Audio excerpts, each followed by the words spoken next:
జగన్కి 11 సీట్లే ఉన్నాయి సార్. ఆయన అసెంబ్లీకి తనకు ప్రతిపక్ష హోదా ఇవ్వట్లేదని చెప్పి ఆయన అసెంబ్లీకి వెళ్ళినటువంటి పరిస్థితి.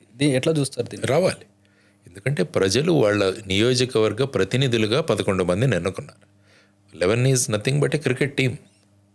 వెళ్ళాలి, ప్రతి ఒక్కరూ వెళ్ళి అక్కడ వాళ్ళ అభిప్రాయాలను వ్యక్తం చేయాలి. అదొక మంచి ప్లాట్ఫామ్ మనకి మాట్లాడడానికి, ప్రజల విషయాలను తీసుకువెళ్ళడానికి. సో వెళ్ళాలి. అది మేము అంతకుముందు కూడా అలాగే జరిగింది. అంతకుముందు కూడా ఆయన ఆ కూటమి ఉన్నప్పుడు అప్పుడు వెళ్ళలేదు, తర్వాత వీరి ప్రభుత్వం ఉన్నప్పుడు కూడా చంద్రబాబు గారు నేను అసెంబ్లీకి వెళ్ళనన్నారు. సో ఈ విధంగా జరుగుతూనే ఉంది. కానీ అల్టిమేట్గా కోల్పోయేది ఏంటంటే ఆ నియోజకవర్గ ప్రజలు.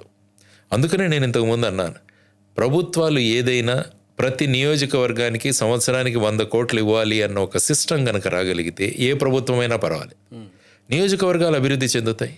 ప్రజలు నిర్ణయించుకుంటారు, నా నియోజకవర్గానికి 100 కోట్లతో నేను ఏం చేయాలని, నాకు రోడ్డు కావాలా, బ్రిడ్జ్ కావాలా, లేదంటే మంచి స్కూల్ బిల్డింగ్స్ కావాలా, ఇవన్నీ కూడా నిర్ణయించుకొని. లేకుంటే ఏమవుతుంది, అపోజిషన్ ఎమ్మెల్యేలు ఉంటే ఆ నియోజకవర్గాలు అంతే, ఇంకా అసలు వాటికి ఫండ్స్ ఉండవు, వాటి అభివృద్ధి ఉండదు.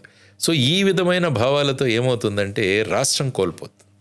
సో ఎలక్షన్స్ అయిన తర్వాత you have to rise above your party. Elections తర్వాత అందరూ కలిసి వెళ్ళగలగాలి. ఇప్పుడు చూస్తే ఈవెన్ పార్లమెంట్లో కూడా మన 2 పార్టీలు అక్కడ ఒకరు ఎమ్మెల్యేలు ఎంపీలు ఒకరినొకరు తిట్టుకుంటుంటారు. మిగతా ఏ రాష్ట్రంలో జరగదు.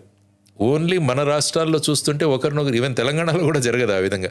ఆంధ్రప్రదేశ్లో ఒక పార్టీ ఎంపీ మాట్లాడుతుంటే ఇంకో పార్టీ ఎంపీలేసి తిడుతుంటారు. రాష్ట్రంలో ఉన్న చిన్న చిన్న ఇష్యూస్ అన్నీ కూడా అక్కడికి తీసుకెళ్ళి మాట్లాడుతుంటారు. యాక్చువల్గా మనం చూపించాల్సింది ఏంటంటే రాష్ట్రం కోసం మేము అందరం కూడా కలిసి ఉన్నామని చెప్పగలిగితే ఏమవుతుందో, యూనిటీ చూపించగలిగితే అది అవుతుంది. మహారాష్ట్ర, తమిళనాడు చూస్తే మీకు ఆ విధంగా ఉంటుంది. వాళ్ళు ఏ పార్టీలు డిఎంకే, ఏఐడిఎంకే ఎంతైనా కొట్టుకొని రాష్ట్రంలో, కానీ స్టేట్కు ఇష్యూ ఏదైనా ఉంటే ఇద్దరు కలిసిపోయి ప్రధానమంత్రి దగ్గరికి వెళతారు.